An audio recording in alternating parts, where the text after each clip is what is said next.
Welcome, everybody. We're back to Startup Talk, broadcasting from Cal State Fullerton.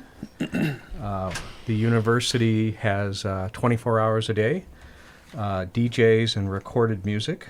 I'm John Bradley Jackson. Welcome to the show. Always aware that we're broadcasting all over the world, and I think of the folks maybe in New Zealand. Do they know what I'm talking about? So I'll occasionally define things more specifically. Our guest today is Craig Martyn, the founder of actually multiple businesses, including his current enterprise, My Metal Business Card. Craig, welcome. Thanks for having me. Yeah. So why don't you introduce your current business to the audience? Sure. So I started the current business, which is mymetalbusinesscard.com, in 2011. We are at this point, from all the research I've done, the leading supplier of metal business cards and metal invitations, metal gift cards. And we've also ventured into other products like metal tumblers and some associated high-end, I don't like to use the word promotional products, but in that same space. Ultimately, what we're good at is taking in a company's logo and putting it first on metal business cards, and then secondly, expanding that to different items that they can give to clients or people. But fundamentally, we just want to make people stand out. That's our driving force. So that's the current business with two other side websites, which is mywoodbusinesscard.com and myplasticbusinesscard.com. Wow. So how did you come across this idea? So the idea came because I had a prior business and when I was younger, and I went to an entrepreneurship event, and somebody at this event had a plastic suede business card. And the plastic suede business card got passed around, and everybody at this event kept talking about this plastic suede business card. So for a while, I had been thinking about what could be done with the chemical etching process, which is how the metal business cards are produced. And long story short, on the way home, on the flight home, this was in Kansas City, I remember sitting in between two people thinking about, on the plane, could metal business cards be a viable product? What's the competition? What does it look like? What's the landscape look like? Got home, went on Google, looked them up. There were a few competitors, two specifically. One of them was in the UK, and they had great designs, but they were in the UK and a little bit on the higher end of pricing, I would say. The other company was here in the US, but they had just not very good graphic design. So in seeing that, I thought, well, I love design. I was an advertising major at Cal State Fullerton here. And I thought, you know what, we can combine my love of both the manufacturing process and the advertising / design portion of it, and hopefully put something together that's both cost effective and, again, helps people stand out, but hits in that middle point where the other companies were kind of lagging, in my opinion. So who's your customer? We've spent a ton of time and I wouldn't say money, but time trying to figure this out, because it's not that, if you're, we have a number of different verticals that have stood out to us that are important. Realtors, lawyers, photographers are all people that tend to have a face-to-face meeting and they can afford to purchase a higher-end card. However, it's all over the board. It's from mom and pop, small companies to little breweries to big companies. We regularly deal with, I know Postmates orders a lot. We just did a big job for the Oscars. So everybody at the Oscars, actually all the Oscars members get a card, and we did their cards, right, which is kind of fun to see the names come in. Okay, here's Johnny Depp's actual card. That's kind of fun. It's really across the board. So it's interesting in terms of marketing because we're almost chasing this elusive. Again, there's not one vertical. It's not like we're selling, pipe wrenches to plumbers. It can be anything. And so I'm continually amazed by people that come up with different ideas of how to use the metal business cards. It's not just for a business card, which a lot of people, and the name says, mymetalbusinesscard.com, a lot of people think it's just that, but there's a lot of other useful applications for them. For example? There was a guy the other day, and this is a small one, but he had a card. I hadn't seen it, but he wrote to us for some reason, and I looked up his order. He's an architect, and he did, on the card, there was something about, you could go to any place, there was about 10 different languages translated, and if you wanted to go to any country that, uses one of these languages, you could show this card if you were being hassled at some historic landmark. So if you wanted to go and the card essentially translated into, I'm an architect, I love design, I'm here just to look at the building. Mm-hmm. And so kind of a fun thing, and I guess he gives these out to, I don't know who, or he sells them or whatever, but also, some of our cards have a function. So we have a bottle opener business card. They're thicker than the normal card. A lot of breweries have taken to that. DUI lawyers, which I find kind of funny, right? They have a bottle opener business card. So it's, they kind of... There's an irony there. Exactly. So... and, even branching out now into, we've done quite a few metal gift cards, or metal membership cards that have a magnetic strip that can be swiped like a credit card. So there's all sorts of different uses. So it sounds like you're really flexible in terms of what you might do in a custom application. And so with metal, there's all sorts of different thicknesses then on the cards? Correct. So essentially everything is roughly the thickness of a credit card. Mm-hmm.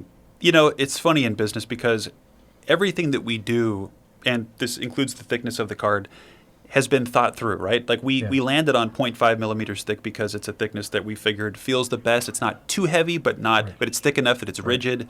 So some people do want thinner, some people want thicker. But we're able to do essentially anything that's flat and metal and up to 2 millimeters thick, we can do. So we and then wood, plastic, kind of similar? The wood, in some ways it's similar, in some ways completely different from a manufacturing standpoint. We do all the wood production in-house, aside from actually planing these sheets down to veneer. But we do the production in-house, so that's taken on all sorts of different skill sets and systems. But again, if it's flat and we can cut through it, we can essentially do it, or print on it, or do some type of process to it. Yeah. So how do your customers find you, or how do you find them? So we're, one of the things that I searched, or one of the things that any business, of course, has to consider is there a problem? Are you solving something? Yeah. Google has Google Trends. So you can go on to Google Trends and search, and it doesn't show you the exact number of searches, but it will be relative to you can put, wood cards compared to metal cards and see what the search volume is for a keyword. A keyword for us, being metal business cards. There's already an organic number of people that are searching for metal business cards. So first and foremost, we try to be number one on Google, which usually we are number one, number two, and even sometimes number three and number four, if they're searching for metal business cards. And that's done through good content, all sorts of SEO work that's, fundamentally just trying to do it the right way. Otherwise, it's a lot of Facebook ads, it's Instagram ads. We're venturing into LinkedIn ads. We spend a considerable amount of money on marketing every month. And I think, where we're at in the world is that our vision statement is a world in which anybody related to business has seen or touched a metal business card. Right now, I can't tell you how many people I meet, and they've never seen or heard of a metal business card. So I think there's a big untapped market still. And I do believe that these aren't for everybody, too. I don't expect everyone to have a metal business card. But for the people that it works for, I'd like to at least have them know about it. Yeah, from personal experience, business cards have been, a professional accessory my entire career. But when someone hands you a card that's unique, it's got a photo on it, it's got a different material, or it's a different size even, it kind of catches your attention, right? And that's the whole point. People, I get people that ask, what's the point? Why would you ever need a metal business card? Right. And I would say pound for pound, and I'm a marketing advertising guy, I can't think of anything that for the price of a metal business card, if you gave to somebody, would have the same impression, right? So for a couple of dollars, you can, and some of these quotes are from customers, but one guy said, where for less than the price of a small latte can you make a lasting impression like a metal business card? I can't think of anything. So it's about starting the conversation. That's another one that we like, is starting a conversation without saying a word. You hand somebody a metal business card, and instantly you've started a conversation, which in turn hopefully starts a relationship. And the relationship then could lead to business or a friendship. Yeah. So you started this business by yourself? Correct. And you funded it organically, or? Yeah, so I had the benefit of already having another established business running. So a lot of the legwork, whether it be, early on, how to set up QuickBooks and how to do any type of digital marketing, or the support system of fellow entrepreneurs that I was already in, I had all that stuff. So to start this business, I didn't have any capital outlay per se, aside from building the website. But being a little bit tech savvy and knowing what I'm looking for in terms of design and content, that came together pretty quickly. Then it was finding suppliers, and that from 2011 to now, that's taken on all sorts of different looks. So I presume you have computer-aided design equipment that allows you to produce this locally. Is that true? We do the bulk of our manufacturing in China. So what we do here is some quick metal cards. If they need lasering or printing, we can do that in-house. Right. If for any of the tumblers, we sell metal tumblers now similar to Yeti and Hydro Flask. Those are all done in-house. A lot of the peripheral swag type products are done in-house, but the bulk of the manufacturing is done overseas. We used to do it here, but the fact of the matter is chemical etching is not a simple process. It's not, I think our standard lead time is 2 to 3 weeks. And a lot of customers say, well, I can go to Vistaprint and in 3 days I'm going to get, 500 cards for $5. This is completely different than printing on paper. There's so much work involved. So you said chemical etching. I was thinking laser etching. Okay, good. Yeah, good question. So the process is essentially we will design a card. We take that artwork, which is a front and back, 2 different artworks, and then we dictate onto a metal sheet, and there might be 10 cards on this metal sheet, where the acid, it's literally ferric acid, that's going to cut through the card, or cut through the metal at that point that then produces a card. So depending on where it etches and at what amount of time it gets to sit there, it can either cut a hole all the way through, which is actually how the cards are cut out of the sheet, or it can etch into the surface, which is how we do lettering or logos that are just etched in the surface. Oh, fascinating. Let's just back up a second, and I also want to talk about your previous business. So let's go back to your childhood. Let's go back to the early days. Sure. Now, you grew up locally? I did, yeah. So I realized this is a worldly broadcast, but within a few miles of here, I saw this question prior, and I did a little bit of thinking about it. I've always been a passionate kid, or always was a passionate kid. One thing was trains. So I grew up, my babysitter was next to a railroad track where her house was. My grandfather had a model train layout. And something about that was interesting to me. And in Southern California, there's plenty of trains. We're kind of the gateway to the rest of the country, whether you go north or east. And that definitely spiked my interest and got me kind of, I would say in some cases, well, for sure, what has now become a lifelong hobby, but also something that I could just focus on and understand that there's a detail level out there that I don't think other people, or a lot of people may not realize unless you're really enamored in something. Kobe Bryant with this whole thing, not to go on a tangent, but watching his memorial yesterday and his I'm sorry, the name of his little movie that he did was Dear Basketball. Dear Basketball. Right. Amazing, right? Yeah. And it shows him as a kid just loving the game. Yeah. I have a lot of synergy with that because I felt the same about trains. You look at every detail. He would watch video of the different plays. I would watch video or photos of the different locomotives and whatnot. So you understand the level of detail that needs to go into something to then be able to play at a level that you can be the best in your arena, whatever it may be. Now, how old was your love of trains? When did it start? From as early as I can remember. Okay. And I've been very thankful to have people in my life. My dad, we would go to Cajon Pass, which is here in Southern California. It's a steep grade to get out of Southern California that the railroad goes through, that all the trains basically funnel through that. So he would take me there. We'd get a box of donuts and take my uncle, and we'd go out there and watch a couple trains go by. And so I was, I think, and I'm very thankful again that some people helped kind of facilitate and push my my interest in the hobby. Which, because I would just guess, and correct me if I'm wrong, that growing up, your buddies probably thought it was interesting, but they didn't get it. Is that? So growing up, I always got the like, are you into Thomas the Tank? Does Craig eat coal for dinner? I'm like, no, I don't eat coal for dinner. But it's actually, growing up, it was kind of, even when I started to have a little train layout or whatever, it was almost something that because people didn't understand it, I didn't like to talk about it. Okay. It was and at the same time, when I got to middle school, I started playing the drums. Yeah. I've been in numerous bands since then, a punk rock band out of high school. And so I've had my fun, social life on that side, but I've had my kind of, I wouldn't call myself an introvert, but I've had my side to, again, maybe spend the time to focus on something. You know, it's funny because I think about school too. I was never, even in college, I remember vividly thinking I had my business, so I wasn't so concerned about a GPA. I thought, well, I want to learn what I want to learn, but if I get a C, I didn't care. The irony is, I got C's and B's my whole life, and then I went to college and I got A's and B's because I guess I didn't care, but I also then enjoyed what I was learning, so I learned it all, and then I did pretty well. Yeah, that's interesting. So you went to Cal State Fullerton, right? And your advertising major, that's within the communications department. Correct. Right? I started as a business. I don't know if I ever told you this story Yeah. outside of here, but I started as a business major, and then I got to the ISDS. It's the statistics class. Yeah. And about 5-6 weeks in, not to mention the professor right off the bat said, "Hey, I think 70% of you will flunk this class the first time around." And I threw my hand up and I said, "Yeah, make it 72% or whatever, because I'm out of here." So I went to his office and I changed my major. But you know, it's interesting that I think that I enjoyed.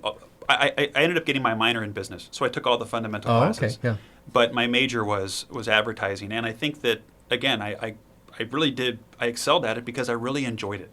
You know, at taking the statistics classes, that professor argued with me when I left. He said, "You know, you're going to need this in life." I don't think he thought that I didn't need it, and I explained that I totally understand that I need it, but I'll have to hire a professional to help me because there's people that will understand this better than I will. Yeah. Since then, by the way, I love simple math. You know, Okay. that I think we fundamentally need in business. So don't get me wrong. I totally get it. Yeah. And the stat and the calculus course within our business degree are what they call bottleneck courses. Yeah, I can believe it. And Brutal. so it kind of culls the herd. Yeah. There's no doubt. Yeah. So your passion of trains turned into a model train business, right? Correct. So the way it started in a nutshell is in high school, when I was 15 years old, I had a model train layout. There's different sizes of trains, HO scale, N scale, had an N scale layout, and I started to do custom painting for people. And that started because a manufacturer might not make all the paint schemes of a locomotive. And anyway, I would do the custom painting for people that wanted a specific paint job. Through that, I realized that I could be doing more detail on these models, and the detail didn't exist in the scale that I was in. Right. So I started hand-producing these detail parts, and it got to the point that I was selling so many hand-produced detail parts, an order would come in and it was a drag to fill it because I'd have to sit in my bedroom until midnight on a school night and fill these orders. That got me into taking, outside of high school, a few classes for engineering, so AutoCAD, things of that nature. And then I could design the product, send it to a manufacturer, and then I would get a bag full of 10,000 wire-formed parts that were essential for each locomotive. And then it became, and this is a big mindset shift for me, you know, if you're something where you're using your hands, some type of trade like a plumber, you can't replicate yourself. You can just hire more plumbers, right? Because inevitably it takes your hands and focus to do one thing at a time. And that's how I was, you know, producing these detail parts. But the mindset shift for me and the ability to think about scaling a business was that when a manufacturer would produce for me 10,000 pieces at once, it was now not, can I produce it? It was now a matter of, I'm trying to market this product because the supply is unlimited. So then it just comes down to how do I fulfill the demand? And that's kind of where my mindset went. And from that, this was in 2000. The year 2000 is when I started. So in 2006, I went on a different course, and that was the first time I dealt with a factory in China. Prior to that, we had done some tooling here in the U.S., injection molded some plastic parts that were just kits. When I received the contact overseas in China, it allowed me to venture into small miniature buildings that are pre-built. So we're talking with injection molded tooling, multiple pieces that have to be glued together, packaging design, and that then parlayed into doing freight cars and the whole bit. So 2006, are you at Fullerton at that point? Or? I was actually at Fullerton College. I went to Fullerton College when I was in the band. So after high school for a couple of years, I kind of goofed off. I was in a band and we did a little bit of touring, and I had my company. I was taking classes every semester, but not super involved. So 2006 was prior to me coming here. I came to Cal State Fullerton in 2007, late 2007. And so, yeah, there was a lot going on, but it was, for me, I just put my head down and I never thought about it as work. I enjoyed it. I think a lot of entrepreneurs, you know, I think it was Steve Jobs that says, if you don't love what you're doing, or I'm paraphrasing, but you'll never make it to the end, right? Because if you don't love it, and the money, it's not about the money per se, right? It's about following this dream of what else can we produce? How else can we fulfill needs? Yeah. Digressing just for a second. Sure. So you were in a band. Were you a player? You sang or? Drums. I play the drums, yeah. Oh, okay. Which, for anyone that plays the drums, it's the worst because, everyone else, the singer shows up. Okay, we're ready to play. It's like, I have to set this whole thing up. Yeah. Ding up the back of your car or truck or yeah. whatever to load this stuff everywhere. I love it. Yeah. It's another passion of mine. I love listening to music. I love the detail of what drummers do or don't do. But, at this point, I have an electronic drum set that's as good as a Nordic track. It basically holds clothes and, dust. Cool. So it's 2007. You're at Cal State Fullerton. You're polishing off your 4-year degree, but your business is up and running, right? Sure. Yeah. By all means, everything was going well. And, the interesting thing is that I graduated in 2010, and that was before even my metal business card started. So when I was here, I only had the model train business, which, Now, did you have a bricks and mortar facility? Were you working out of your home or? Good question. So, what the business allowed me to do was in 2010 I have a live-work condo in townhome in Fullerton that were designed as live-work. So you work on the bottom floor and then the second and third floor are where you live. I ran the business out of there from 2010 beyond, and in fact still live there. But, it afforded me the ability to. I'm sorry. What was going back to the question? Oh, yeah. So you've got did you have a bricks and mortar facility? Oh, so that's what it was. I'm sorry. Yes. Yeah. So I did run the business out of that after 2010, but before that, I lived at home with my parents. Yeah. Actually, my mom, and she can attest. I still have the photos. There was a mountain of model train products. Literally, I mean, a 10-foot tall wall of products in her living room at one point. So. She helped me. I have a perception about your customer persona, and I probably should ask you the question, but let me tell you my perception, because I grew up in the Midwest in Kansas, and it's cold, right? And everybody has a basement, and when it's freezing cold outside, you play in your basement, and so that's where the dartboard is, maybe your beer tap for Dad, your pool table, and then the train set, right? But the people I knew that had model trains typically were father-son teams, but typically the dad was the hobbyist, right? Yep. And they had these really complex setups. I don't know the term, and it took years, decades to build them up, right? Am I off? That's 100% perfect. Yeah. And in fact, I'd say there's a big following around Milwaukee or the Midwest where it's cold, for sure, down to Kansas City, St. Louis. You see a lot of model railroaders there and in the Northeast. Southern California, we still have our fair share, but it's not as prolific because, again, you don't have a basement. Yeah. So basement, but also you think of the Great Northern, the huge, railroad companies that really created towns, right? 100 years ago or more, right? Yeah. And that's kind of the fun part about the hobby. I'm not here to push that, but it's multifaceted in the sense that you can get your hands dirty, literally doing the woodwork to build the table to put the trains on for the model. But then you can research how the railroads helped build this country, from the Transcontinental Railroad to what they do today. I think a lot of people sit at a railroad crossing and watch a train go by and don't realize how many pairs of shoes and TVs and whatever other goods. A lot of produce, things like that, move in these trains. It's an interesting thing, but you're dead on with your assessment for sure. Okay, all right. So, you're. I guess we can finish up on the train business. So, that grew and grew and grew, as I recall, right? Yeah. So the big picture of it is that. Again, started in 2000 and kept running it, introduced freight cars and things through the 2008, 2010, 2012. I built it up to a portfolio of about 13 different cars in one scale, 6 or 7 in another, a couple hundred different products. And I had a competitor in 2015 come to me at a trade show and say, hey, we'd like to buy you out. And at the time, people knew me. I was one and the same with this company. Whether it be at the trade shows or my friends, it was kind of, I was the company. And even though I had a few employees here and there to help out with shipping and whatnot, customer service.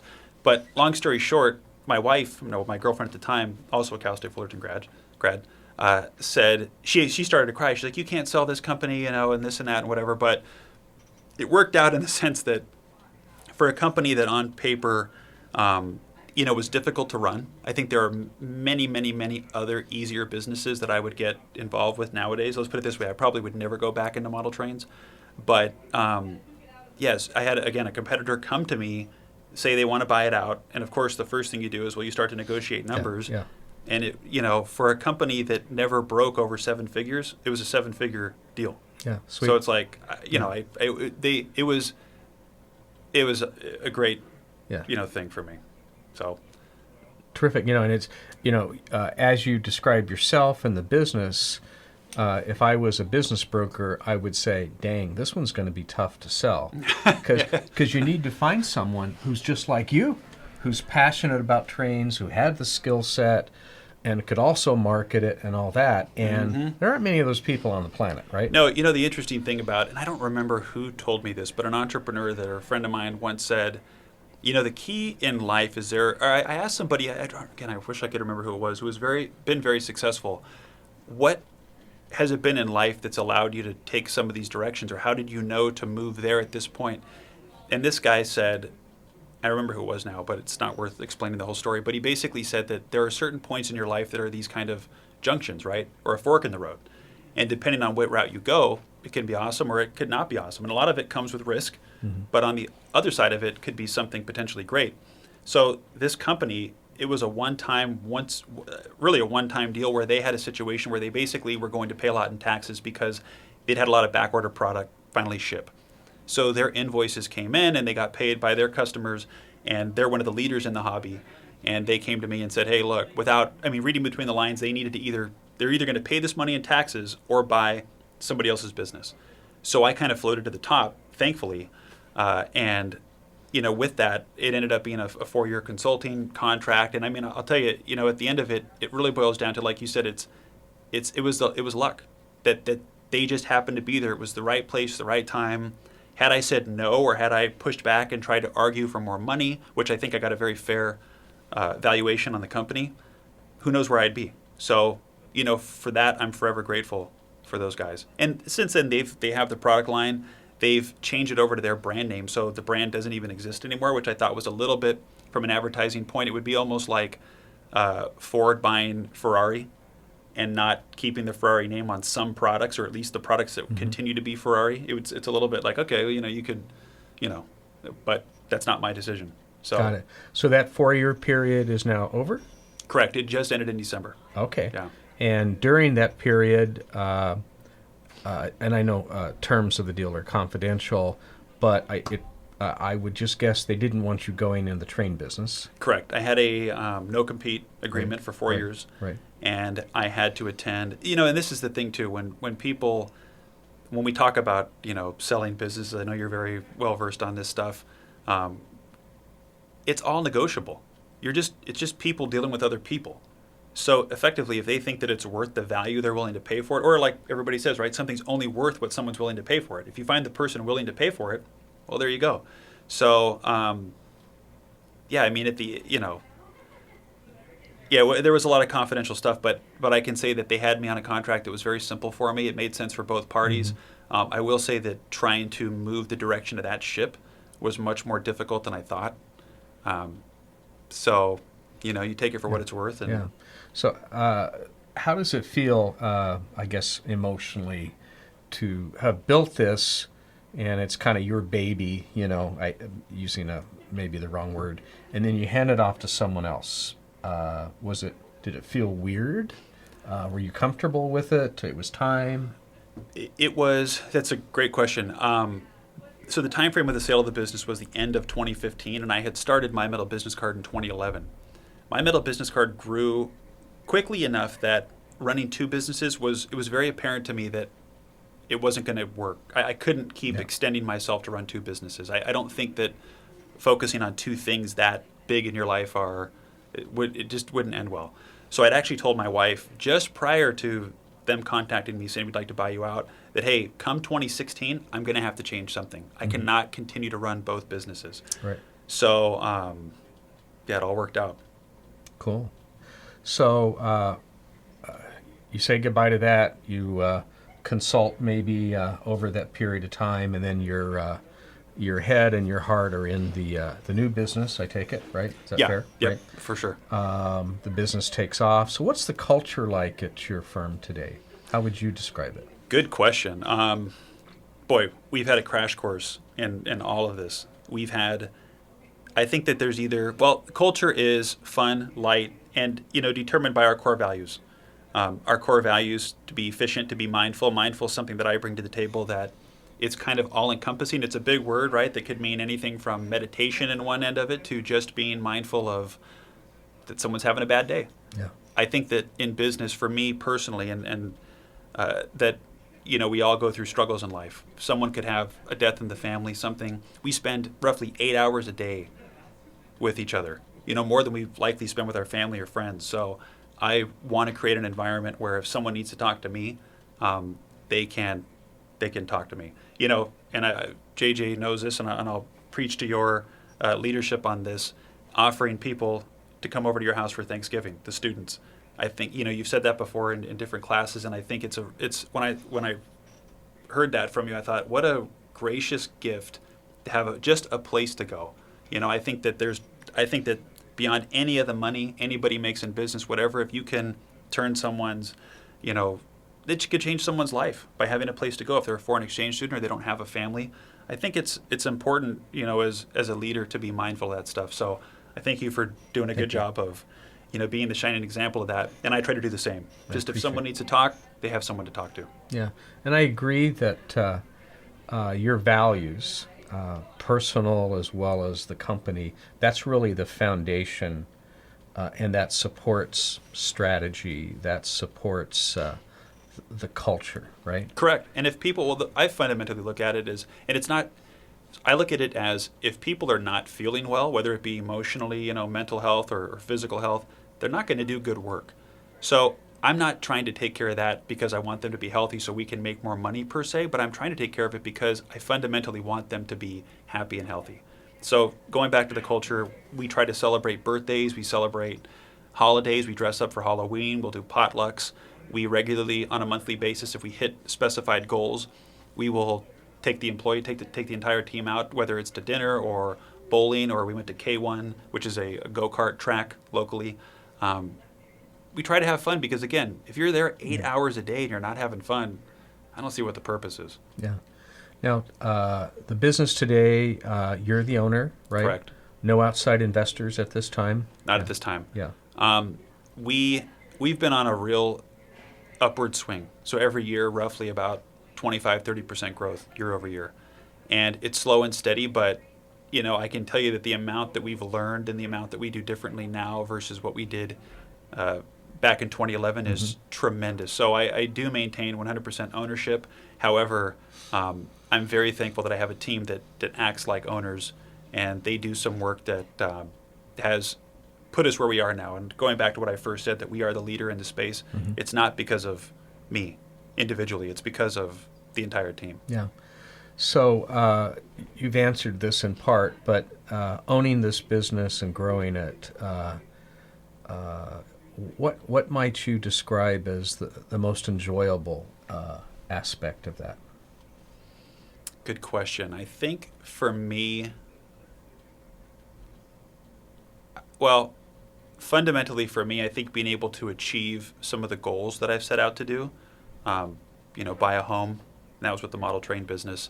And look, and I don't mean that in any type of superficial way, but to be able to, I had that goal that I wanted to at least have my own home and to be able to do that early on. But more so than that, it's time. I think that, when you speak to entrepreneurs, some of them are bogged down. Oh, I don't have time to meet with family and friends. And I don't take that as a badge of honor. I think on the opposite end of it, if you can create systems and have kind of a well-oiled machine with happy people and do the best that you can for them, on the other side, it affords me the time that if I want to spend time with my grandma, I can go do it. I had an old kind of third grandpa who was passed away a couple years ago when he was 93, but growing up, he would take me to the model train stores and whatnot. He was my next door neighbor growing up. And once a week, we'd go out for breakfast because his son died in Vietnam. His other son isn't around. and his wife died about a decade ago. And so that was important. But, looking back, I wouldn't have traded that time for any money in the world. It was a blessing to be able to, again, have systems in place that keeps the business going while I can do things like that. Flipping it, what is the hardest thing about running your business, owning your business? It's come up recently as we had to let somebody go. I think crucial conversations. A few of my employees, we just read a book called Crucial Conversations. I think understanding your weaknesses as a leader. So for instance, when somebody is hired on, it's a big ordeal, right? Get them set up on the payroll, go through, the I-9 form, and make sure that everything's legit. They start, you train them, and ultimately for it not to work out, there's a lot of, or there can be a lot of finger pointing. I tend to point the finger back at myself and realize, well, did the person have the capacity? And if they did, was it just a training thing? And if it's a training thing, how did we fail? And to let somebody go, I think that's been, and I say this, but because it just happened, but it doesn't happen all the time. I've had multiple employees that go past the 5-year mark, and in fact, a few have left, 2 of them to start their own businesses. So it's not as if, this is a very rare occurrence in my business, and in fact, I only did it one other time, because ultimately, by the time I go to hire someone, I'm going to make sure that they are great. So, that's tough. It's tough to have a conversation at the end of it that it's not going to work out. But I think, the big, for me, silver lining or lesson learned is that prior to having that conversation, there are a lot of other hard conversations that need to happen. And I'm not saying hard in the sense of being mean or anything of that nature, but maybe very blatantly explaining to someone you're not meeting the expectations. But again, if we've set the expectation clear. Yeah. So I can kind of turn on the professor just for a second, which is me. When I look back actually at my corporate career, I was in senior positions, hired a lot of people, and I kind of learned the hard way about the power of truth. And so setting expectations, communicating them, and then letting people know, maybe in some cases, things are not working out. And the way I was able to rationalize some tough decisions would be not only did I speak the truth, but honestly, if someone isn't a good fit in an organization or in a role, it's probably best for them to move on because they feel it too, right? And I've witnessed people who would make a change, go somewhere else, and thrive. Okay. Yep. And they just, in this case, maybe they weren't a fit in our organization or my organization, but the underlying crucible really is truth, and that it's very empowering. Kind of tough things, and this is what a lot of employees or folks that don't run their own businesses, they may not understand about the dynamics of leadership and managing people, and then making tough decisions, both positive and negative. So your business today, it's growing. So how do you make money? If I can just Sure. Open-ended question. Good question. First of all, I'll put it this way. I start with what the costs are involved, right? In terms of raw cost of goods sold. Of course, we have our advertising. We drive people to the site. When they purchase, I know that my margin is going to be a certain percentage.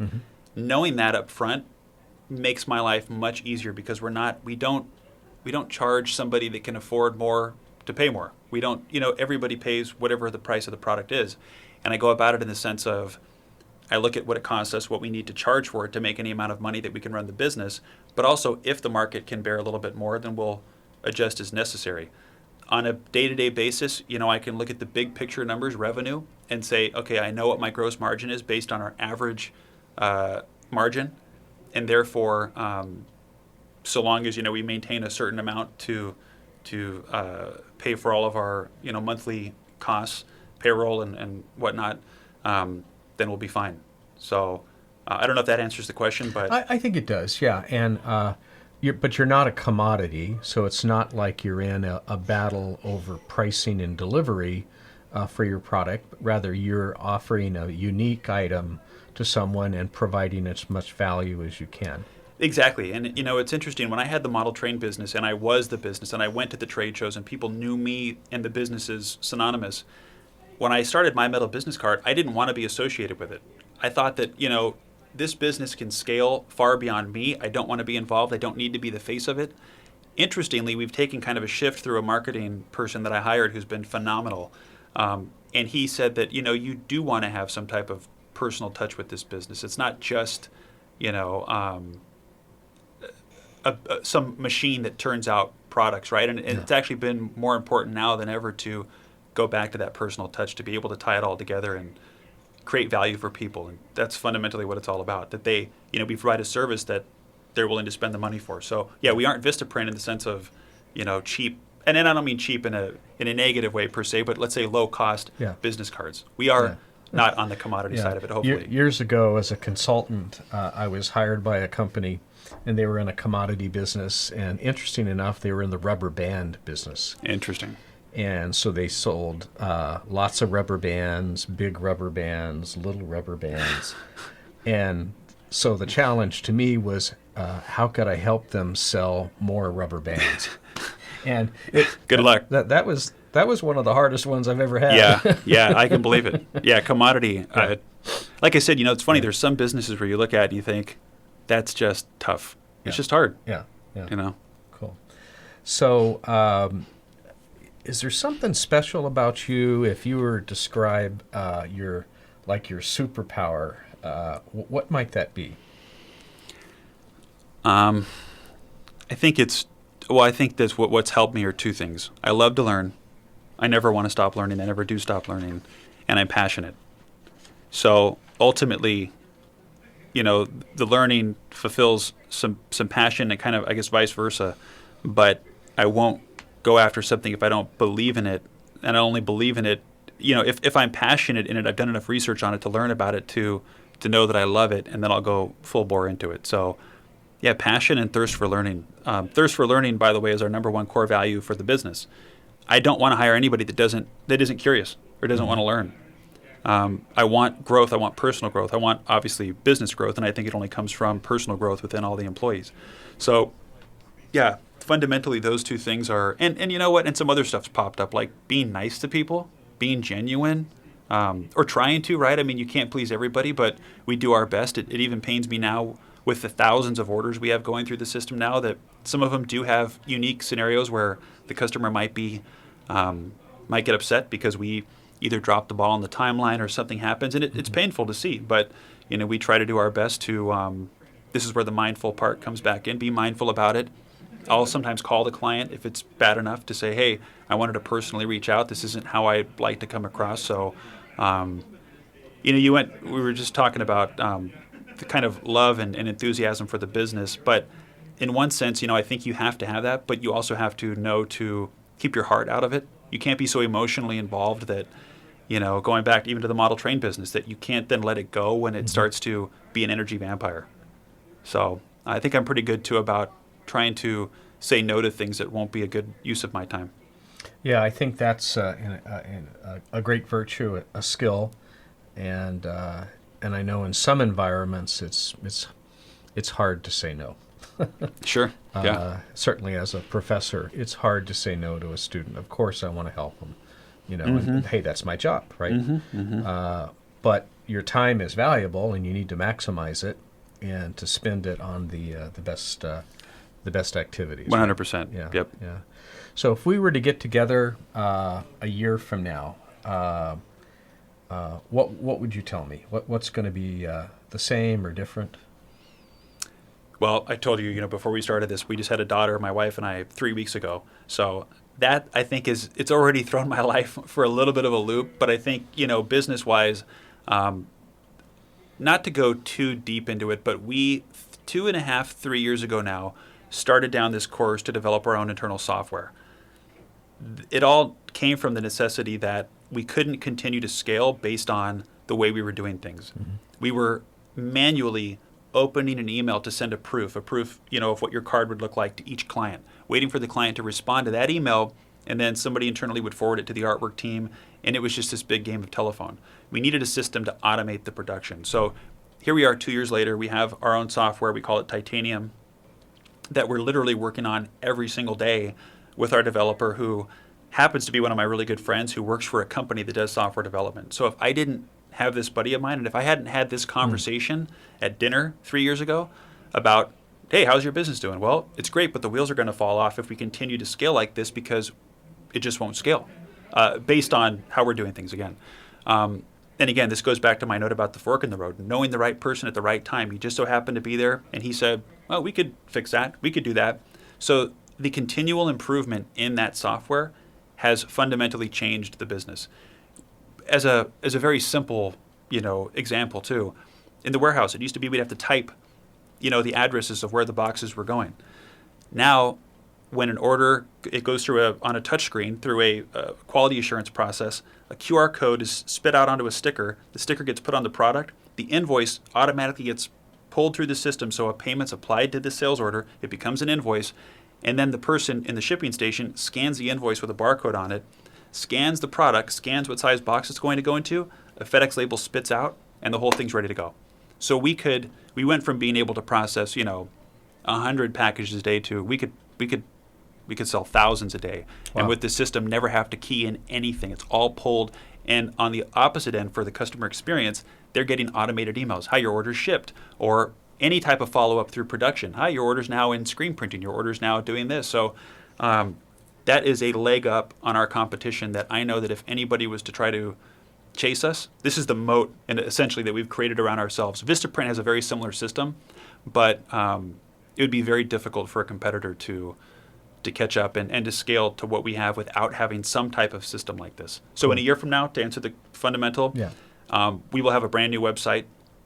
We'll be launching mymetaltumbler.com to have a website just devoted to tumblers. What's a tumbler? Sorry, the metal cup, like a Yeti. Oh, okay. Yep. So actually, maybe case in point, we need to have a couple different URLs to maybe mymetalcup.com or mymetal, something. Okay. But that's all going to be facilitated by the software. So the software will be the one thing that all those sites have in common. Forward facing to the customer, they don't know that, but whether you order off my plastic or my wood or my metal or mymetaltumbler.com, it will go to the software and it's all processed the same. All of it essentially needs to get some type of visual proof from the customer that, hey, this is how it's going to look, and a sign off on it. And by the way, this is done all online without chat or telephone? Or we actually, I think, let me think about the ratio here real quick. I would say about 30% of our orders come through the website. So 70% are over the phone or through email. Really? Okay. And I think, we're an e-commerce company, essentially, but we sell a higher end product. Our average order size is $500. And at $500, you don't just, again, it's not Vistaprint with, and I'm not talking down on them, but it's a bigger purchase. It takes more emotional, commitment to spend $500 on something. So people want to call and talk to somebody. They want to chit chat. They want to get a quote first. They want to understand the process. So essentially, every day I'm trying to figure out how can we cut down the communication twofold so that it makes our lives easier, but also it makes the customer's life easier.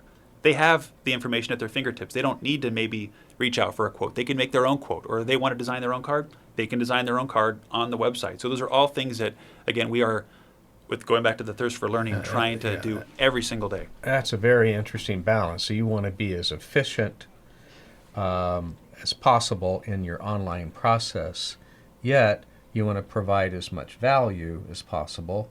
And I could see where the human interaction could really help that. So interestingly, we just had a scenario yesterday where somebody called in, spoke to a customer service person at the office, and said, you know what? I got these automated emails from you guys, which they have his name, so it's not like, hey, you. It'll say, hey, Bob, please look at your proof for order number such and such. Click the link to see it.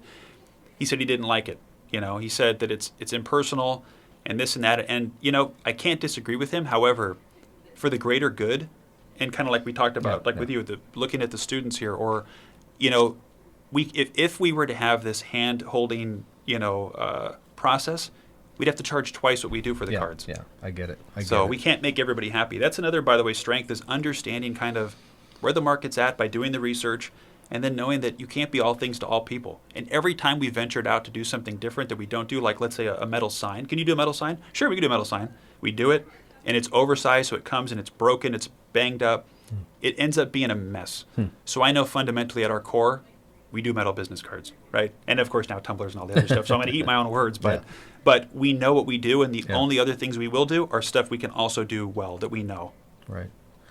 So this has been a great conversation. Is there anything that you thought I was going to ask you or you wanted me to ask you that I haven't? Not that not that I can think of, but one thing I do want to point out, and this is from my experience with other entrepreneurs and maybe people getting into business, is it takes time. You know, you hear about all these tech startups, and even a lot of them, it's an overnight 10-year success, right? It's not. It doesn't happen so quick. So I think putting your head down and doing the work and looking at what will give you the most, bang for your buck, to use the term, is really important. And then along the way, celebrating the milestones that you hit to be mindful of, hey, this is every day of our life, not to sound dark on it, but we're all going to die at some point. So let's have fun with it and enjoy the ride and produce something that people want. So if our audience wanted to get a hold of you, ask your advice, or place an order, how should they get in touch with you? Sure. So the obvious is mymetalbusinesscard.com to place an order, or any of our peripheral sites, which you can get to from that domain. My email address is craig@mymetalbusinesscard.com, and I'm always open for feedback. I'm always open for a discussion. I'm always open to help someone out if I can. That'd be the best point of contact. Very cool. So I wanted to say thank you to Craig Martyn of My Metal Business Card, and thank you to the listeners.